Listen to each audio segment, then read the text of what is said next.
welcome to Quickie with Miss B. Today is Thursday. No. Absolutely not. Ladies and gentlemen, without fail, it is Taco Thursday. All this week we've been talking about some really unusual critters, and we're wanting to know if you'd have these as pets. So if you missed any of the previous episodes, please go back and check them out. And as always, thanks so much for joining us. It's greatly appreciated. And don't forget, you need to bring a friend. Yeah. But don't make them your pet. Yes. Or eat them. Right. So I thought this one was interesting. I never even knew that this existed. It's called the Tarantula Hawk. Mm-hmm. Huh. Mm-hmm. As yeah. Mm-hmm.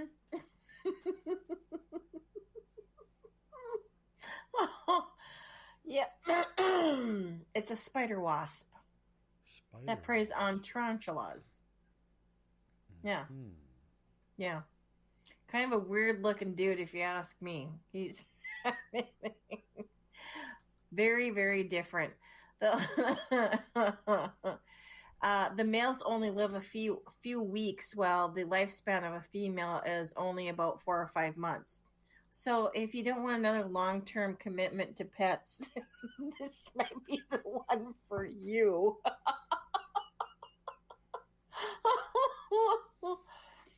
Yup.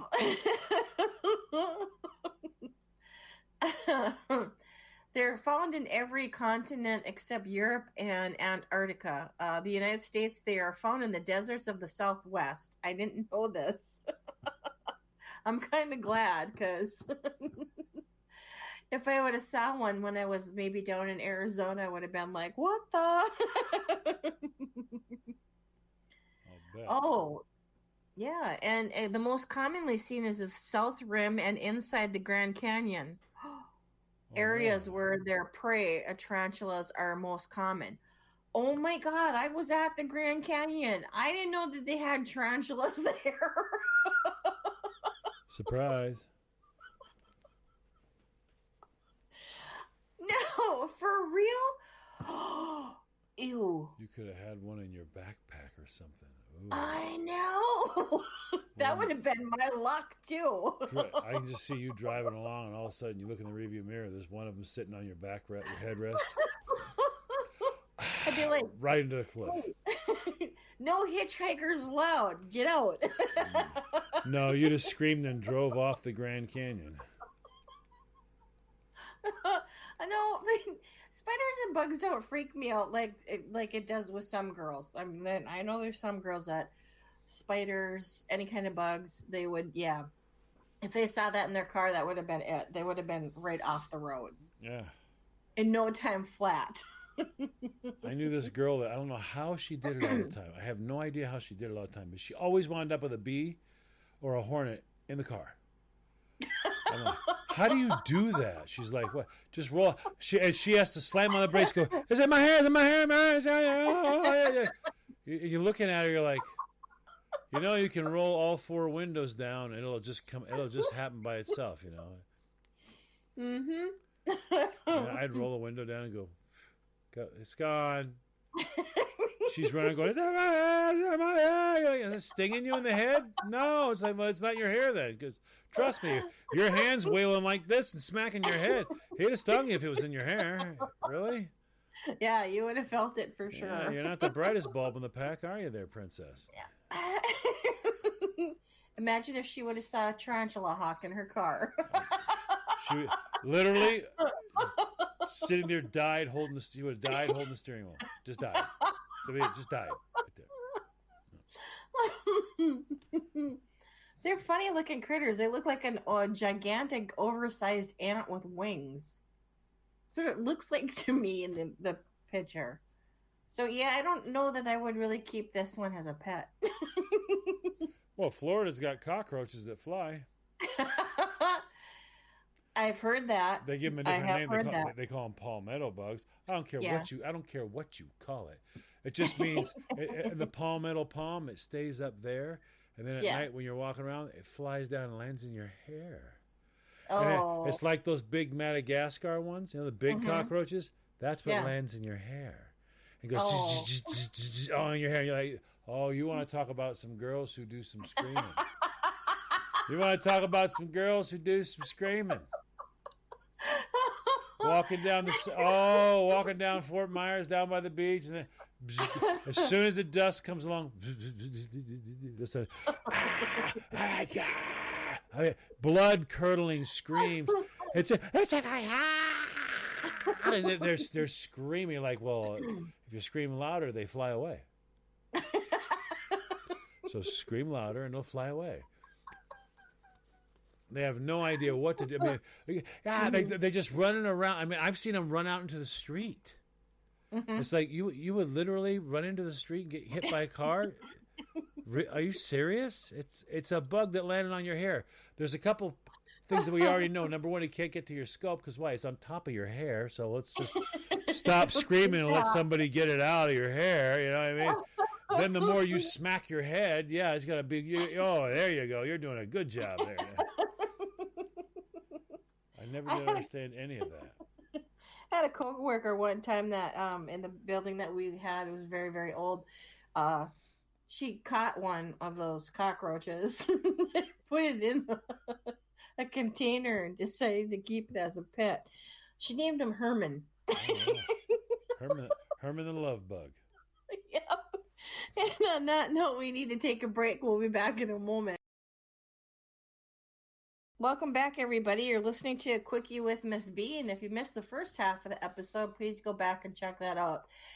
Okay, so all this week we're talking about these critters. Would we have these as pets? Here's next one on the list. A peacock spider. Peacock spider. Yeah, his back end is very colorful. It does look like a peacock. Huh. Interesting. Yep. Now, what would you call this thing? These are species that are in the jumping spider family belonging to... Oh, yeah, no good. I don't want that. See, no, those spiders can jump like 6 feet. I don't like the idea of... See, if I'm walking by and I see the big giant spider, I'll just go around him. I'll go around him, no big deal. It doesn't bother me at all. But if he can jump 6 feet onto me, it's like, dude, seriously? Really? What's the purpose of that skill? What does that skill help you do? They're native to certain areas of Australia and occupy a wide distribution of habitat there. Yeah, I don't understand that special skill. Jump 6 feet. Okay, well, that's awesome. So, yeah. Why do they jump? I don't know. Why can't they walk like every other critter? I don't know. Hey, I think jumping's better. Yeah, we ought to do what? Let's start jumping. Is there a particular reason? Just sounds good. Start jumping, But they're so tiny looking. I mean, they're not very big at all on their backside, or I don't know what you call it. To me, it looks like no junk in the trunk, you mean? It looks like an oversized bum. I mean, at the backside, his oversized bum looks bigger than the rest of them. He's got like these, and they got tiny legs too. It's like you have these itty bitty legs. How in the heck do you use those to jump? You'd have to keep those, if you had those as pets, you'd have to keep them contained. They'd have to have a lid on it. Really. Oh, heck yeah. Because there's no way.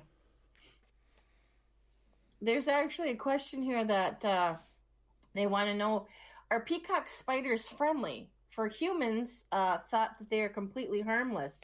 But over a 10-year period, which they've handled dozens of these types of species, thousands of times, they haven't seen the slightest inclination by any individual to get bitten or anyone else who has handled them. They just jump and freak you out, I guess. Now, there were some tarantulas like the red legs that bend in half, and they have really big fangs, and apparently they can jump like 6 feet too. Mm-hmm. So something with 1 inch long fangs that can jump and sink them in you. Yeah. That's always a fun party, huh? Well, at least if you're going to have this kind of spider, it's a harmless one.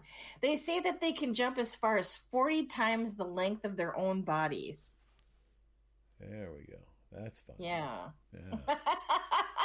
Put him down in the middle of a party getting out of control and say, this spider can jump 6 feet in any direction with 1-inch fangs. Go ahead. Keep trashing the joint. They don't. They're harmless. I guess they also say too that the intricate mating of their ritual is a dance while manipulating their abdominal flaps. Okay. They come in a rainbow of colors. I guess that's code for how you doing. Yeah. I'm feeling a little pinkish today. How you doing?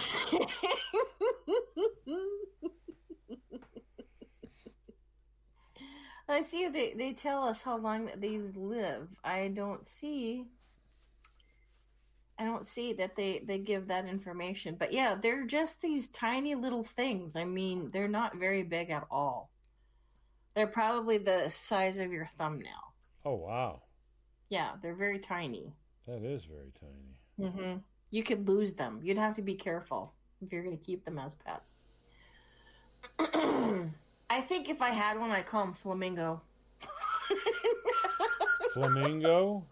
Flamingo. Interesting. Just because, I don't know. Because it doesn't make any sense. Okay, and the last one on my list here for today is a Chinese water deer. Chinese water deer. Yeah, they're small. They're small deer, more similar to a musk deer than a true deer. They're native to China and Korea, and they are 2 subspecies. There's a Chinese water deer and the Korean water deer. The lifespan is about 10 to 12 years, so they're going to be around for quite a while. So if you're going to commit, and then, Are they yummy? Are they yummy? Well, they say that the size is 82 to 106 centimeters. The tail length can be 2.5 to 9 centimeters. Shoulder height is 42 to 65 centimeters. The weight of the males is 12 to 18.5 kilograms, and the females is less at 14 to 17. Their lifespan is usually about 6 years on average. And they're very funny looking. They look like a really short dwarf deer, and their fur looks like super fuzzy. Not like the deer that we have here in the States, where it's very coarse. But they're both brown in color, just like our deer. Their deer are brown too. They have kind of more like a small bear's head. That's what it reminds me of. Just fuzzy, black nose, eyes, big round ears, like a bear.